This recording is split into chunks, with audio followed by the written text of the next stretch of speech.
നമസ്കാരം. ജന്മഭൂമിയിലേക്ക് സ്വാഗതം. നിരവധി ക്രിമിനൽ കേസുകളിൽ പ്രതിയായ അർജുൻ ആയങ്കിക്കായി തൃശൂരിൽ വ്യാപക പരിശോധന. അടിയന്തര സാഹചര്യമുണ്ടായാൽ അർജുൻ ആയങ്കിയെ വെടിവെക്കാനാണ് പോലീസിന് നിർദ്ദേശം. പോലീസിനെ കബളിപ്പിച്ച് തൃശൂരിൽ നിന്ന് അർജുൻ ആയങ്കി വണ്ടി മാറിയെന്നാണ് ഏറ്റവും പുതിയ വിവരം. വാഹനം പോലീസ് കസ്റ്റഡിയിലെടുത്തു. അർജുന്റെ സഹോദരൻ അഖിലിനെയും പോലീസ് ചോദ്യം ചെയ്തു വരികയാണ്. ഒളിവിലിരിക്കെ പോലീസിനെതിരെ വെല്ലുവിളികളും ഭീഷണികളും മുഴക്കി ഫേസ്ബുക്കിൽ സജീവമായി തുടരുന്ന അർജുനെ കണ്ടെത്താൻ തീവ്ര ശ്രമമാണ് പോലീസ് നടത്തിവരുന്നത്. അതിനിടെ പോലീസിനെയും ആഭ്യന്തരമന്ത്രി രമേശ് ചെന്നിത്തലയും വെല്ലുവിളിച്ച് ഒളിവിൽ കഴിയുന്ന അർജുൻ ആയങ്കിയുടെ പുതിയ ഫേസ്ബുക്ക് പോസ്റ്റ് വീണ്ടും വിവാദത്തിൽ. മുട്ടിന് വെടിവെച്ചാലും മുട്ടുകുത്തില്ല എന്ന കടുത്ത നിലപാടാണ് പുതിയ കുറിപ്പിലൂടെ അർജുൻ ആയങ്കി വ്യക്തമാക്കുന്നത്. തനിക്കെതിരെ ഫേസ്ബുക്ക് പോസ്റ്റിന്റെ പേരിൽ കടുത്ത നടപടിക്ക് നീക്കം നടത്തുന്നതായും തന്നെ തീവ്രവാദിയെ ചിത്രീകരിക്കുന്നതായും അർജുൻ ആയങ്കി ആരോപിക്കുന്നു. നിലവിൽ 4 കേസുകൾ മാത്രമാണ് തനിക്കെതിരെ അന്വേഷിക്കുന്നതെന്നും കള്ളക്കേസിൽ ജയിലിലടച്ചതോടെ തന്റെ ജീവിതം താറുമാറായെന്നും തന്നെ കള്ളക്കേസിൽ ജയിലിലടച്ച കേസ് പുനരന്വേഷണം നടത്തണമെന്നും അയാൾ എന്തിനിങ്ങനെ ചെയ്തു, ഞങ്ങളെ 6 പേരെ ജയിലിലടച്ച് ദ്രോഹിച്ചു എന്നയാൾ മറുപടി പറഞ്ഞേ മതിയാകൂ എന്നും ഇയാൾ കുറിപ്പിൽ പറയുന്നു. എന്നെ തീവ്രവാദിയാക്കിയത് ഈ സിസ്റ്റമാണെന്നും അർജുൻ ആയങ്കി ആരോപിച്ചു. താൻ മാനസിക അസ്വാസ്ഥ്യത്തിലോ മദ്യലഹരിയിലോ ആയിരുന്നില്ല പ്രതികരിച്ചതെന്നും പൂർണ്ണ ബോധ്യത്തോടെയാണ് പ്രതികരിച്ചതെന്നും ഇയാൾ അവകാശപ്പെടുന്നു. സ്വന്തം ജീവിതം തകർത്തതും സ്വപ്നങ്ങൾ നഷ്ടപ്പെട്ടതും മകനെ ഒപ്പം നിർത്തി ലാളിക്കാനുള്ള അവസരം നിഷേധിക്കപ്പെട്ടതുമെല്ലാം ചൂണ്ടിക്കാട്ടിയാണ് അർജുൻ ആയങ്കി കടുത്ത പ്രതികരണം നടത്തുന്നത്. മുറിവേറ്റവന്റെ വേദനയും പകയും പ്രതികാരമായി മാറുമെന്ന മുന്നറിയിപ്പും കുറിപ്പിലുണ്ട്. അർജുൻ ആയങ്കിക്കായി തൃശൂരിൽ പോലീസ് വ്യാപക തിരച്ചിൽ നടത്തുന്നതിനെക്കുറിച്ചുള്ള ഒരു മാധ്യമത്തിന്റെ വാർത്തയ്ക്ക് താഴെയും പോലീസിനെതിരെ പരിഹാസ കമന്റുമായി അർജുൻ ആയങ്കി എത്തി.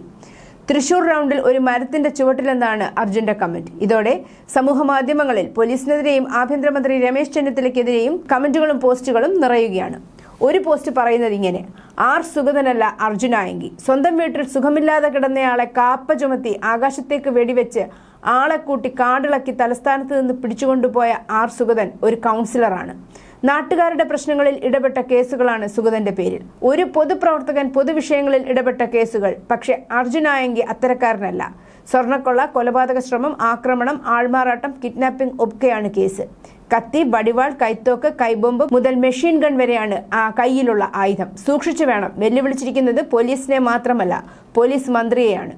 കൗൺസിലർ സുഗതനെ ആകാശത്തേക്ക് വെടിവെച്ച് പിടിച്ച പോലീസിനെ അഭിനന്ദിച്ച ആഭ്യന്തരമന്ത്രി രമേശ് ചെന്നിത്തല മുട്ടിന് താഴെ വെടിവെക്കാൻ നിർദ്ദേശം കൊടുക്കുമായിരിക്കും. ആയങ്കിയുടെ ഭീഷണി വന്നിട്ട് മണിക്കൂർ 58 കഴിഞ്ഞു കേട്ടോ. മറ്റൊന്നിൽ, hello control room, I am Ayanki from Thrissur Thekkinkadu Maidanam. Over. Message copied. Over. Officer, you are late. Now I am at Paliyekkara toll. Come fast. Over.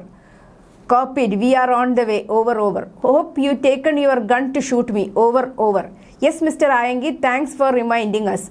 Over. ഇതെന്ത് ടോം ആൻഡ് ജെറിയോ, ചെന്നി ഹെഡ്ജി? ഇങ്ങനെ പോകുന്നു പരിഹാസ പോസ്റ്റുകളും കമന്റുകളും. പോലീസിനെയും ആഭ്യന്തര വകുപ്പ് മന്ത്രിയെയും വെല്ലുവിളിക്കുന്ന അർജുൻ ആയങ്കിയെ പിടികൂടാൻ പോലീസിന് മുട്ടുവിറയ്ക്കുമ്പോൾ ക്ഷേത്ര ഉത്സവത്തിനിടെ ഉണ്ടായ പ്രശ്നം പരിഹരിക്കാൻ കൗൺസിലർ എന്ന നിലയിൽ എത്തിയ സുഗതന് കാപ്പ കേസിൽ ജയിൽവാസം. അർജുൻ ആയങ്കി പോലീസിനെ വെല്ലുവിളിച്ച് സമൂഹ മാധ്യമങ്ങളിൽ പോസ്റ്റ് ചെയ്യുമ്പോൾ ജനപ്രതിനിധിയായ സുഗതനെ അറസ്റ്റ് ചെയ്യുന്നത് അർദ്ധരാത്രി വെടിവെച്ച് ഭീകരാന്തരീക്ഷം സൃഷ്ടിച്ച്. സുഗതനെ പിടികൂടിയ SHO വിപിനെ ആയങ്കി പിടികൂടാൻ നിയോഗിച്ചുകൂടെയെന്നും സമൂഹ മാധ്യമങ്ങളിൽ ചോദ്യം ഉയരുന്നുണ്ട്. CPM-ഉം കോൺഗ്രസും ഒത്തുചേർന്ന് ആസൂത്രണം നടത്തിയായിരുന്നു വട്ടിയൂർക്കാവ് കൗൺസിലർ സുഗതനെ അറസ്റ്റ് ചെയ്തത്. SHO വിപിൻ അർദ്ധരാത്രി സുഗതന്റെ വീട്ടിലെത്തി കുടുംബാംഗങ്ങൾക്ക് നേരെ തോക്കു ചൂണ്ടിയ ശേഷം ആകാശത്തേക്ക് വെടിവെച്ച് ഭീകരാന്തരീക്ഷം സൃഷ്ടിച്ചാണ് പിടികൂടിയത്. സുഗതൻ ഒളിവിലായിരുന്നില്ല. ചിക്കൻ പോക്സ് ബാധിച്ച് ചികിത്സയിലായിരുന്നു. ചികിത്സ കഴിഞ്ഞ് 2 ദിവസം വിശ്രമിക്കണമെന്ന നിർദ്ദേശമനുസരിച്ച് വീട്ടിലെത്തിയപ്പോഴാണ് CPM ഒറ്റുകൊടുത്ത് ചെന്നിത്തലയുടെ പോലീസ് പിടികൂടുന്നത്. ഇതേ കൂട്ടുകെട്ടാണ് ആയങ്കിക്കും രക്ഷയാകുന്നത്. പോലീസിനെ വെല്ലുവിളിച്ചവർക്ക് ഇനി എന്ത് വരാൻ പോകുന്നതെന്ന് കാത്തിരുന്ന് കാണാമെന്നാണ് ആഭ്യന്തരമന്ത്രി രമേശ് ചെന്നിത്തല കഴിഞ്ഞ ദിവസം വ്യക്തമാക്കിയത്. എന്നാൽ തന്നെ ജയിലിലടച്ച പോലീസുകാർക്കെതിരെ അന്വേഷണം നടത്തി നിയമത്തിന്റെ മുമ്പിൽ കൊണ്ടുവന്നാൽ ചെന്നിത്തലയ്ക്ക് ഉമ്മ തരാമെന്ന് പറഞ്ഞ് വെല്ലുവിളിച്ച് ആയങ്കി പോലീസിന് മുന്നിലൂടെ കറങ്ങി നടക്കുന്നു. ആഭ്യന്തരമന്ത്രിയെ വെല്ലുവിളിച്ചിട്ട് പോലും ആയങ്കിയെ കണ്ടെത്താൻ പോലീസിന് സാധിക്കുന്നില്ല. നിരവധി ക്രിമിനൽ കേസുകളിൽ പ്രതിയായിട്ടും അർജുൻ ആയങ്കി പോലീസിന് മുന്നിൽ മര്യാദയുള്ളവനാണ്. അതിനാലാണ് കാപ്പ ചുമത്താത്തത്. കുറ്റം ചെയ്ത് ജയിൽ ശിക്ഷ അനുഭവിക്കുന്നവരും വിചാരണ തടവുകാരും പരോളിലോ ജാമ്യത്തിലോ പുറത്തിറങ്ങിയാൽ സ്പെഷ്യൽ ബ്രാഞ്ച് നിരീക്ഷണത്തിലായിരിക്കണം. എന്നാൽ അർജുൻ ആയങ്കി CPM-ന്റെ സന്തത സഹചാരിയായതിനാൽ പോലീസിന്റെ നിരീക്ഷണം ഇല്ലായിരുന്നുവെന്ന് വ്യക്തം.